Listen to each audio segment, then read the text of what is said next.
Before the sun clears the ridge, before the first light touches the valley floor, she is already awake. The darkness in the room is total.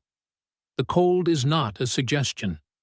It is a physical weight pressing through the mud walls, settling into the bedding, turning the air into something sharp enough to feel in the lungs.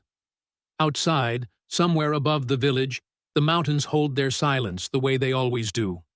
Patient, enormous, indifferent to whether any human being below them survives the night. And yet, she rises, not with urgency, not with dread. She rises the way she has risen every single morning for 7 decades, as if the cold and the dark are simply part of the agreement she made with this land long ago, and she has no intention of breaking it now. This is the life of an elderly woman in the high mountains of Afghanistan, and almost nothing about it is what you think. We carry images of this place that were built from conflict, from headlines, from the particular way distant suffering gets compressed into something digestible. What those images miss entirely is this: the woman moving through a cold room before dawn, locating the clay pot by memory, pressing dried dung fuel into a small iron stove with practiced hands that no longer need eyes to work. What they miss is the cup of tea that follows, not as comfort, not as luxury, but as the first functional act of a deeply engineered day. What they miss is a life so finely adapted to an extreme environment that it operates with the precision of a system designed over centuries of trial, failure, loss, and learning. If you find yourself drawn to the idea that traditional life holds something modern life has lost, stay with this. The answer is in the details, and the details are extraordinary. If you enjoy stories like this one, about forgotten lives and the quiet intelligence hidden inside them, consider subscribing and turning on notifications. There is much more coming. The room she wakes in is small. In the high villages of Afghanistan's central and northeastern mountain ranges, where elevations can reach 2,500 meters or higher, domestic architecture was never about aesthetics. It was always, first and entirely, about thermal management. The walls of her house are mud brick, sometimes half a meter thick, sometimes thicker. This is not poverty of construction. This is precision. Mud has a thermal mass that stone walls cannot match in the same way. It absorbs the heat generated inside during the day and releases it slowly through the night, functioning like a battery that charges with warmth and discharges it precisely when the outside temperature drops most sharply. The people who built these walls did not use that language, but they understood the outcome completely because their survival depended on getting it right. The roof is layered too. Compacted earth over wooden beams, sometimes sealed with a mixture of clay and straw that is reapplied every few years when the spring thaw reveals new cracks. Flat roofs in a region known for heavy snowfall seem like a contradiction until you understand the logic. Snow accumulates on a flat roof and becomes insulation. A meter of compacted snow sitting above your head is not a threat. It is a blanket.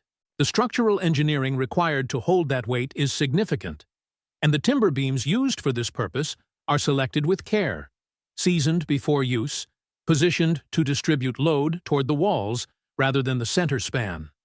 This is not guesswork. This is generational knowledge passed through observation and necessity, rather than classrooms and textbooks. She gets the fire going first. The fuel she uses is a mixture of dried animal dung, primarily from the goats and sheep that sheltered in the lower level of the house or in an adjacent pen through the night, combined with whatever dry scrub wood was gathered before winter closed the paths. The dung fuel burns slowly and consistently, producing less dramatic flame than wood, but far more sustained, controllable heat. In a room this small, that distinction matters enormously. A fire that burns too hot and too fast heats the space in spikes, wastes fuel, and leaves the air dry to a damaging degree. A slow, dense burn maintains temperature with less material, protects the lungs, and extends the fuel supply through the longest months. She has managed this calculus every winter of her adult life. The iron or clay stove she uses is positioned not arbitrarily, but in a location that allows convective air movement to carry warmth through the room while keeping smoke channeled upward through a simple chimney or roof opening. The tea comes next, and it is worth pausing here because this is the moment where the surface of the day and its hidden engineering meet most visibly. The tea she prepares is green tea, almost always, sometimes blended with dried herbs gathered from the mountain slopes in autumn. It is served in a small glass or ceramic cup, often with a piece of hard sugar held between the teeth so that the tea is sweetened as it passes through. This practice, quend, the sugar held in the mouth, is not just a cultural habit. In an environment where caloric intake must be carefully managed through winter, starting the morning with a small delivery of glucose alongside hot liquid that raises core body temperature is functionally intelligent.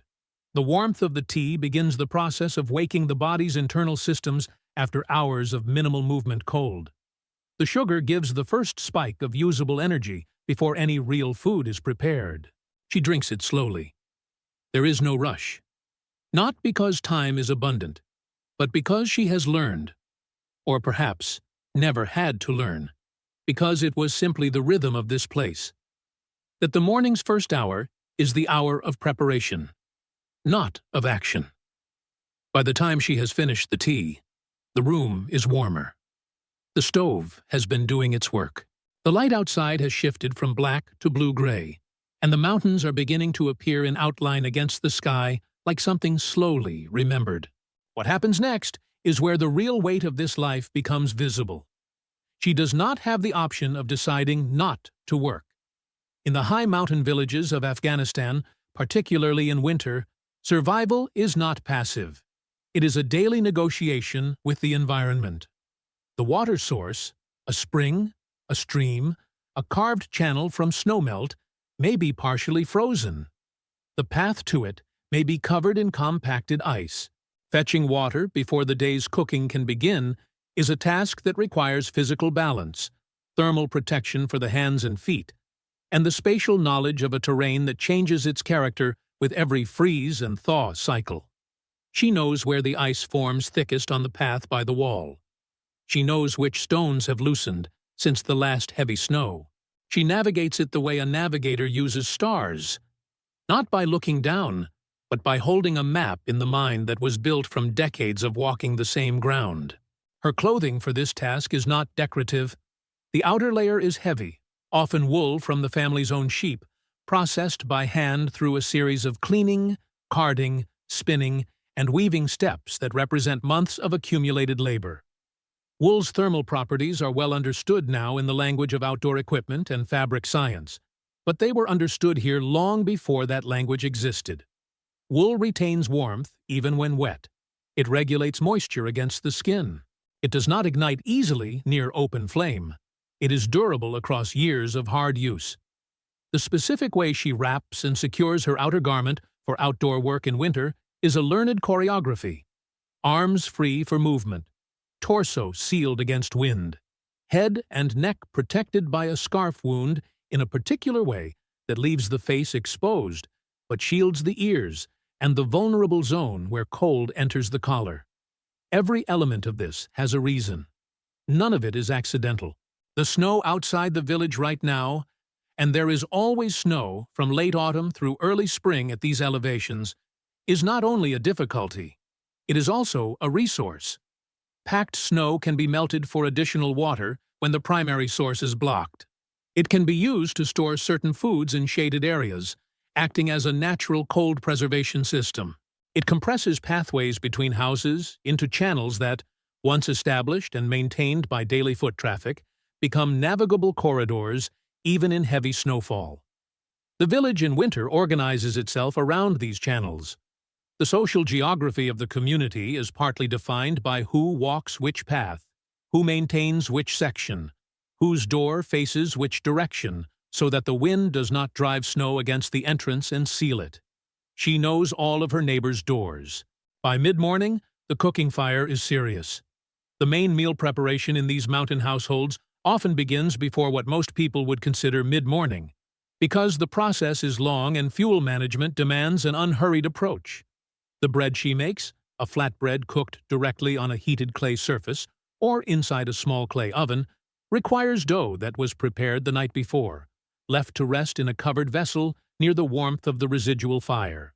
The timing of that rest, in a room that will cool significantly overnight but not drop below the point where the dough fails, is part of the knowledge she carries.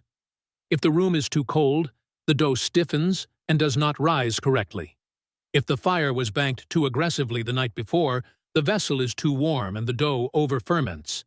She adjusts based on how cold the night felt, how the morning stove responded, how the dough looks and feels when she uncovers it. There is no thermometer. There is accumulated calibration. The other elements of the meal move around what is available. In winter, the fresh produce of autumn is long gone. What remains is what was stored with care: dried legumes, preserved vegetables, dried fruits, fat rendered from the late autumn slaughter, grains kept in sealed containers away from moisture and vermin. This inventory was assembled through months of deliberate planning. What she dried in September, what she salted, what she stored in the coolest part of the house versus what needed to stay near moderate warmth to avoid freezing and splitting. The storage system of an Afghan mountain household in winter is not a pantry in the casual sense. It is a managed reserve, a calculated allocation of resources across an unknown number of months, because the duration of a mountain winter is never exactly predictable. An early thaw might arrive in late February. A late storm might lock the passes through April. She plans for the longer possibility every year because the cost of underestimating is irreversible. If you are watching this and beginning to realize that this woman's daily life contains more considered problem-solving than most environments ever demand, you are not wrong. Like and subscribe if this kind of depth is what you came here for, because the second half of this day has not even begun. The midday is the warmest hour, and it is not wasted. In the high mountain villages, windows are small and positioned with awareness of solar angle, oriented to catch the low winter sun when it appears and admit its warmth into the interior space. The stones of the south-facing wall absorb this midday heat and become, by late afternoon, a slow radiator. She knows this.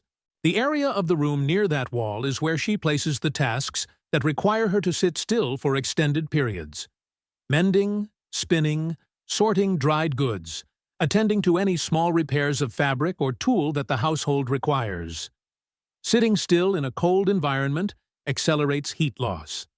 Sitting near a sun-warmed wall counteracts that loss without requiring more fuel. The spinning is not incidental.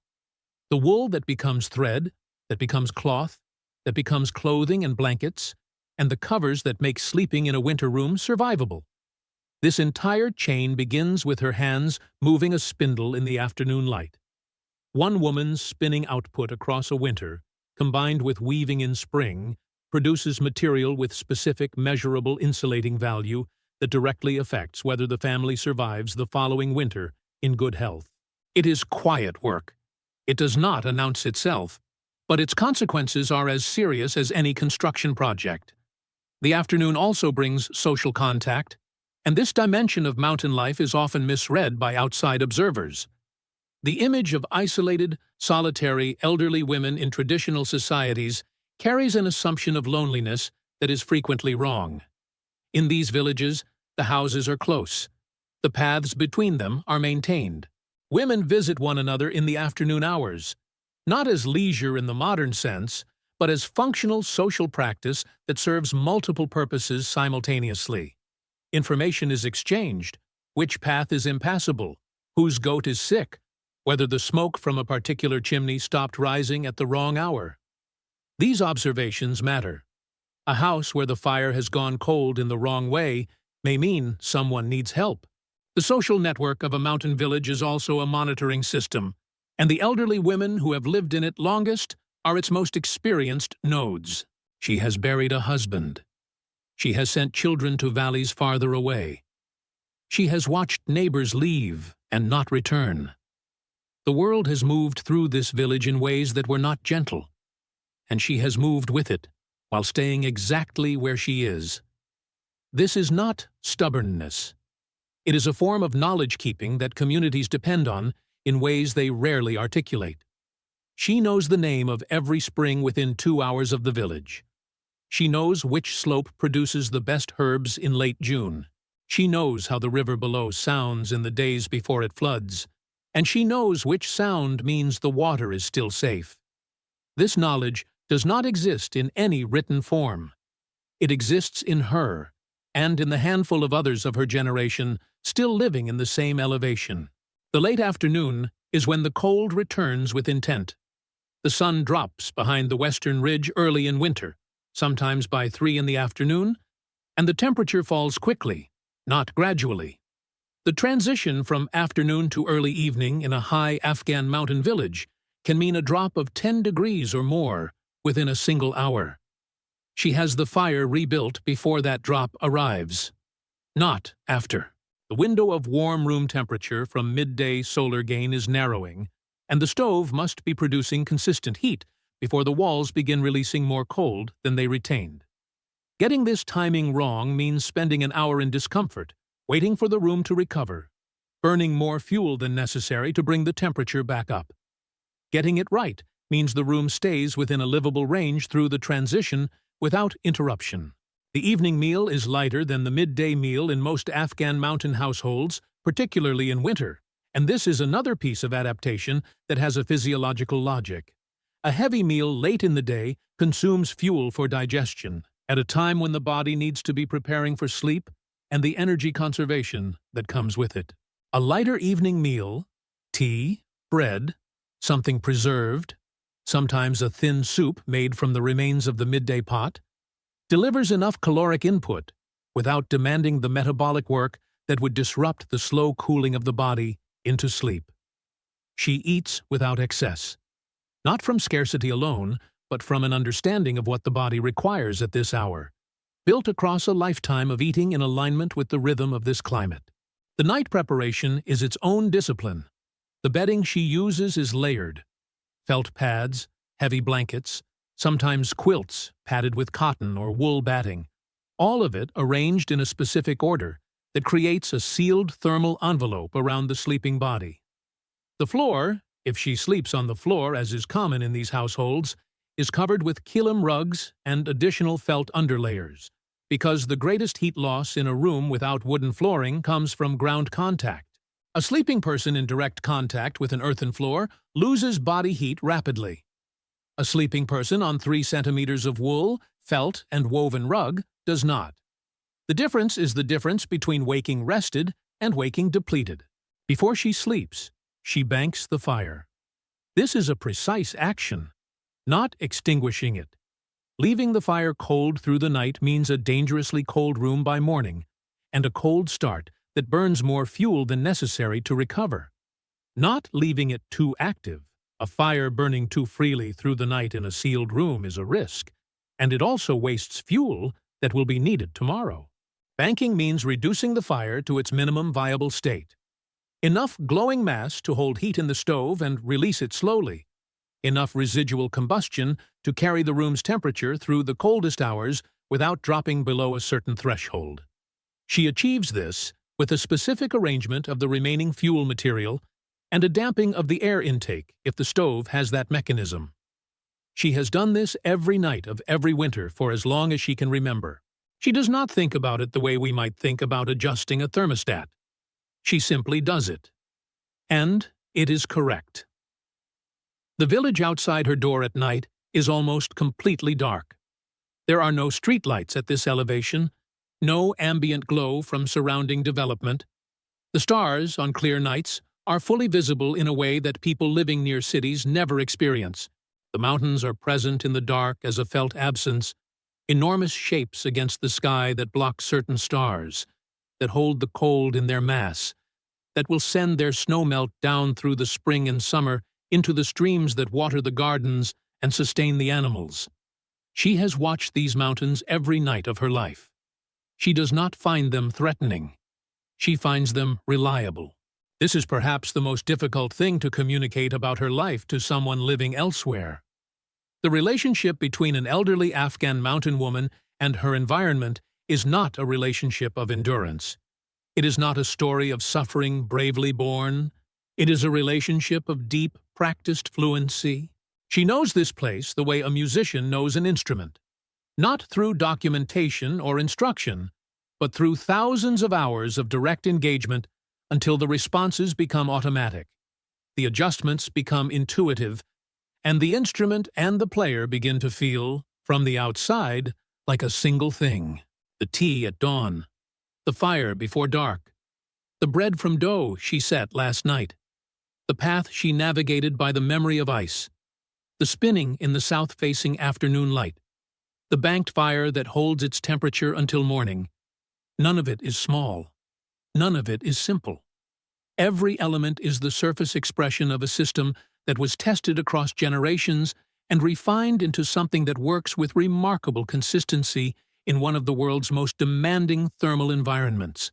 What modern life tends to lose, and what we are watching her preserve, is the experience of living in complete relationship with a specific place. We have traded that relationship for systems that insulate us from the consequences of misunderstanding our environment. Heating that turns on with a dial. Food that arrives without preparation. Water that appears when a handle is turned. These are genuine gains, and no honest account of traditional life should pretend the hardship is romantic. But what is lost in that trade is the calibration, the constant low-level reading of environment, of resource, of consequence, that keeps the mind and body engaged with the actual conditions of being alive in a specific place on the earth. She has never lost that calibration. She wakes before dawn, and the cold is a message.